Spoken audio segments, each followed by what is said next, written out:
एक छोटे से गांव के कोने में बनी एक टूटी फूटी झोपड़ी, जहां दो अनाथ भाई बहन थुंग थुंग और गौरी अपनी किस्मत से लड़ रहे थे। कई साल पहले एक भयानक हादसे में उनके माँ बाप की मौत हो गई थी और उसी हादसे में थुंग थुंग भी अपने दोनों हाथ खो चुका था। और तब से घर का चूल्हा जलाने और जिंदा रहने के लिए उसकी छोटी बहन गौरी सुबह से शाम तक दूसरों के घरों में जाकर बर्तन मांजती थी, ताकि उसका भाई कभी भूखा न सोए। लेकिन थुंग थुंग से अपनी बहन की तकलीफ देखी नहीं जाती थी, इसलिए वह अक्सर गांव के मंदिर में जाकर भगवान के सामने बैठ जाता था। लेकिन हर साल जब रक्षाबंधन का दिन आता तो गांव के बच्चे थुंग थुंग को देखकर उसे चिढ़ाने लगते। अरे बिना हाथ वाले, तेरे तो हाथ ही नहीं है, तेरी बहन राखी कहाँ बांधेगी? सुनते ही थुंग थुंग चुपचाप अकेले में जाकर रोता। पर गौरी हर साल रक्षाबंधन के दिन थुंग थुंग के गले में एक लाल धागा बांध देती और कहती, हमेशा मेरे साथ रहना भाई, मेरे लिए तेरा होना ही सबसे बड़ी ताकत है।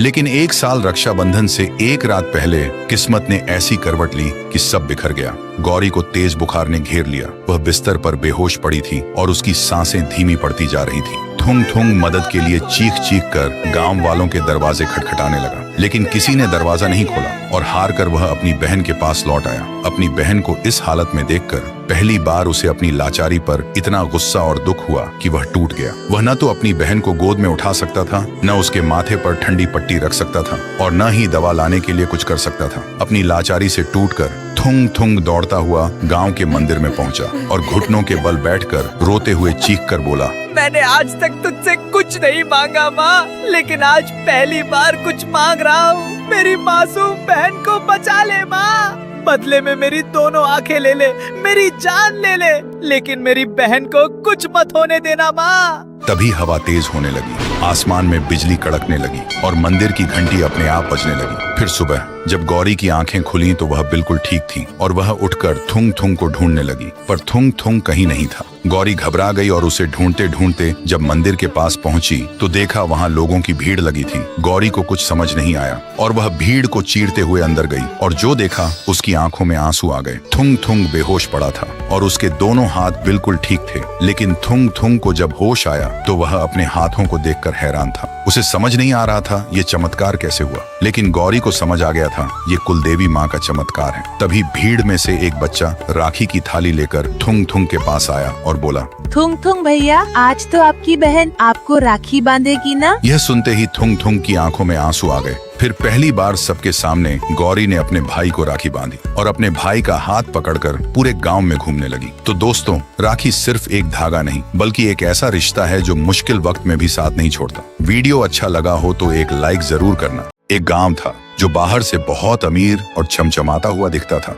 वहाँ के लोगों के पास बड़े बड़े महल थे, सोने की गाड़ियां थीं, लेकिन किसी के चेहरे पर कोई खुशी या हंसी नहीं थी। और इस अमीरी का राज गांव के बाहर एक घने जंगल में छुपा था। जंगल के बीचों बीच एक पुराने पेड़ के साथ एक काला शीशा खड़ा था। कहते हैं जो भी रात के ठीक 3 बजे उस शीशे के सामने जाकर अपनी कोई परेशानी उस शीशे को दे देता, शीशा उसके बदले उसे करोड़ों की दौलत देता था। इसी दौलत के लिए किसी ने अपनी नींद का सौदा कर लिया, किसी ने अपनी खुशी बेच दी और किसी ने अपना डर शीशे को दे दिया। इसीलिए लोगों के पास पैसा तो बहुत आ गया था, लेकिन वो अंदर से पत्थर के बन चुके थे। इसी गांव में थुंग थुंग रहता था अपनी बीवी और 1 साल के बच्चे के साथ। थुंग थुंग के पास एक फूटी कौड़ी नहीं थी। कभी कभी तो कई दिनों तक भूखा ही सो जाता और गांव वाले अक्सर उसके पास आते और बिना किसी भाव के कहते, अरे थुंग थुंग, तू क्यों इतनी तकलीफ सह रहा है? जाकर अपनी कोई भावना उस शीशे को दे दे और हमारी तरह अमीर बन जा। लेकिन थुंग थुंग हमेशा कहता, मेरी इंसानियत और मेरे जज्बात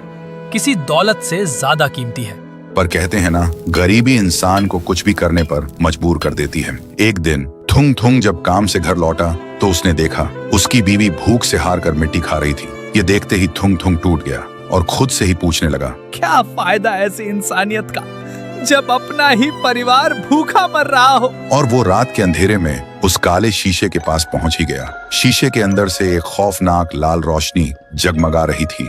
तभी एक डरावनी आवाज गूंजी, आओ मुझे अपनी कोई सबसे प्यारी भावना दो और बदले में दुनिया की सारी दौलत ले जाओ। थुंग थुंग ने रोते हुए कहा, मेरे पास कुछ नहीं है, बस ये मेरी गरीबी का दर्द और मेरे आंसू है, यही ले लो और मुझे एक वक्त की रोटी दे दो। जैसे ही थुंग थुंग के आंसू जमीन पर गिरे अचानक एक जोरदार धमाका हुआ। शीशा अपने आप टूटकर बिखर गया, लेकिन शीशे से कोई दौलत नहीं निकली, बल्कि काले धुएं का एक भयानक बवंडर बाहर निकला। वो कोई और नहीं, रायस्टार की खूंखार और भूखी आत्मा थी, जो सालों से उस शीशे में कैद थी और किसी ऐसे इंसान का इंतजार कर रही थी जिसके अंदर सबसे ज्यादा दर्द हो। तभी रायस्टार की आत्मा हवा में घूमी और सीधा थुंग थुंग के शरीर के अंदर घुस गई। लेकिन जैसे ही वह थुंग थुंग के शरीर में घुसी, थुंग थुंग का शरीर सुनहरा हो गया। अगली सुबह गांव में हाहाकार मच गया। थुंग थुंग एक विशाल रूप ले चुका था और एक ही झटके में उन सारे पत्थर दिल अमीरों के घरों को राख में मिला रहा था।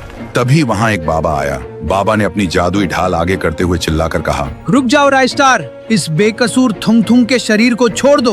और तुम चाहते क्या हो? सुनते ही थुंग थुंग का शरीर धीरे धीरे छोटा होने लगा और एक खौफनाक हंसी गूंजी। फिर एक बहुत ही भारी डरावनी आवाज में बोला, मैं इसे तब तक नहीं छोड़ूंगा जब तक इस वीडियो को देख रहे लोग चुपचाप सब्सक्राइब और लाइक वाला बटन नहीं दबा देते।